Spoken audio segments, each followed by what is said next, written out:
Big John. By the way, I was talking to Rob out during the break, and he goes, Alex, don't you remember Tarpley's unauthorized biography has Reverend Wright doing voodoo rituals on Halloween night every year? And I forgot Tarpley said that like a year ago, and that's when I was like, Tarpley, you're nuts.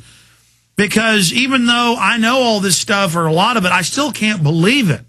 And so Rob's out there flipping through the book, finding the part for me, because I don't remember where it is in the book, to highlight it. We'll show you that. But Tex, during the break, you were telling me to flip to a page of mysterious monuments. What was it, 386, you said? Yeah, page 386. You know, these people, they mix all of this magic stuff and Santeria, African-American religion, black theology, the black liberation theology. But here's a news item from USA Today and an actual picture from page 386 of my own book, Mysterious Monuments, that you offer folks there. And people say witches in Washington, D.C., doing a ritual to cleanse the White House in preparation for Obama taking over. But look at this one. This is from the USA Today newspaper, and it shows these witches. Now, they do this every year. They're scheduled this September to go back again for I think it's their 18th annual prayer vigil. Now, notice it's exactly 33 hours, Alex, because 33 is the highest ritual number of Freemasonry, Scottish Rite Freemasonry, 33. 33 just happens to be the age at which Jesus Christ was slain on the cross.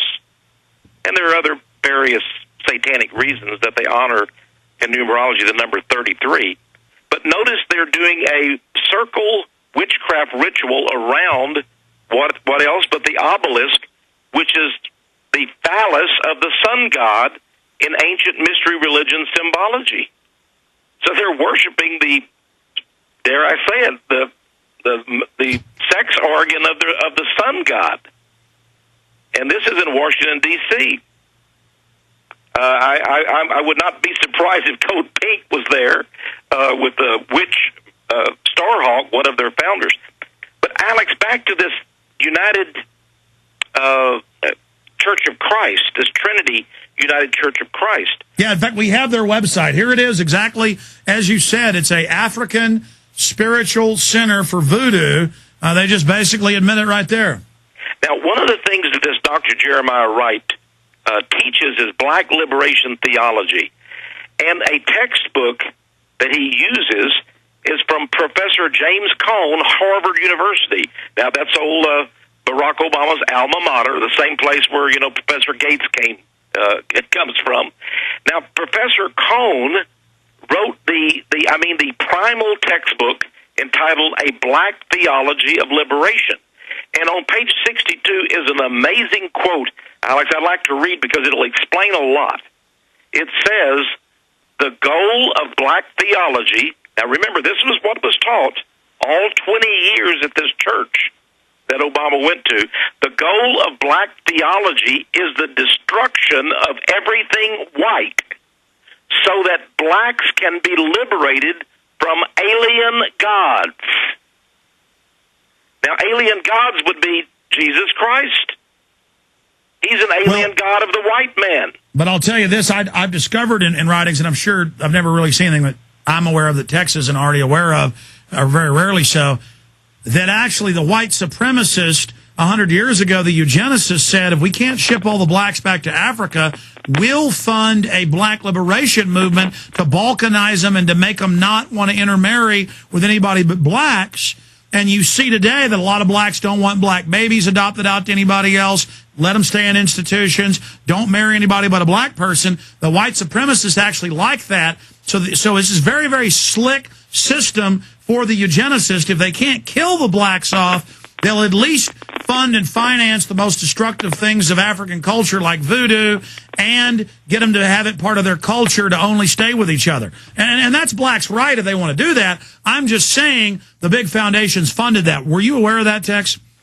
Yes, I am. In fact, even the Communist Party USA promoted that very idea. Gus Hall, one of the top guys there for 17 years, the president of it, one of his main things was to reach out and bring blacks into the Communist Party, and thus the reason why Frank Marshall Davis, who was Barack Obama's mentor over in Hawaii, he was a member of the Communist Party USA. So there has been this communist, socialist, African religion thing. By the way, this Trinity United Church of Christ, in their statement of beliefs, they call it the black. Let's see what it's called. Oh yeah, black value system. Number 8 is very interesting. And I think you've got it right there yourself on the internet. It's the disavowal of the pursuit of middle classedness. In other words, they want to stay blacks. They want to stay victims forever. They say we will not pursue being part of the middle class. Well, notice they tell white yuppies, homogenize, give up your class, because they see that as the dominant group. And then the other groups, they want them balkanized so they can play us off against each other. Absolutely. This is the whole thing. They want blacks to stay away from the middle class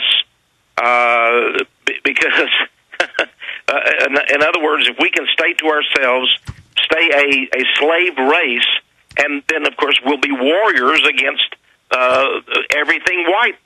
Their black theology, liberation theology, is the destruction of everything white.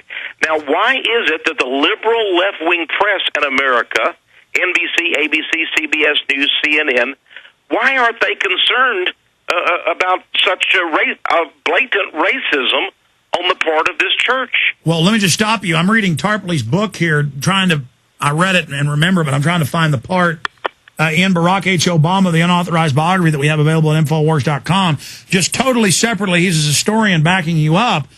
He just is reporting the facts about voodoo rituals at the church, about the Trilateral Commission funding Jeremiah Wright, and how they control these communities in the big cities through these groups. So just amazing, Tex. It is. Now, another element that's part of this anti-Christianity is the Freemasonry, the secret society known as Freemasonry. And in fact, I have an ad, I'm looking at it here. The Masons actually had a Masonic inaugural ball for the 44th President of the United States, Barack Obama, sponsored by the Washington, D.C. Lodge number 7. I think that's interesting. Of course, Barack Obama is reputedly a member of the Prince Hall Masons. That's the Black Masons. And it's interesting here again, the Masonic Lodge has purposely created a segregated black Masonic group called the Prince Hall Masons, and every well-known black leader is a member of it. Reverend Al Sharpton, yep, he's a Mason. Jesse Jackson, you better believe it, he is a Mason. What's the guy at the head of the NAACP, Andrew Young? He's a Mason, a former head. So all of the top, from Jesse Jackson to Barack Obama, they're all high-level Masons. In fact, even Louis Farrakhan of the Black Muslims, he is also a 33rd degree Prince Hall Mason. So the Masonic thing, and of course they literally worship this ancient mystery religion god. His name is Jabulan. So you see where everything comes together with these pagan mystery religion, whether it's Code Pink, whether it's Trinity United Church of Christ that Obama went to, whether it's the Freemasons, whether it's this Santeria religion of Michelle Obama's mother, the 72-year-old Marion Robinson. And notice, Tex, I want you to finish that key point, but they always want to keep it secret. The devil's biggest trick is denying he exists. They always want to deny they're sacrificing people. When every one of these cults did this, whether it was the Aztecs or Northern Europeans or Central Asian cults or African cults, they all sacrifice people. Why, through all the anthropology of the world and its whole history of man, do you see these devil cults? What is the point? Why does this keep reoccurring? Looking at it as a professor, I understand you're saying it's religious, it's good, it's evil, but atheists will say this isn't even going on. They can only identify Christianity and say it's quaint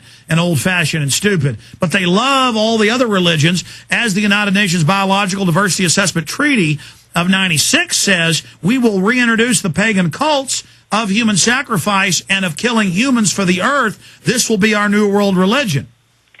There is, and I must go back to religion, because in the Old Testament, there's something very interesting. No, but that's what I'm saying, Tex, is that, yes, we're Christians, but I'm saying the atheist will deny this exists just from a anthropology view. What are they hiding? Go ahead.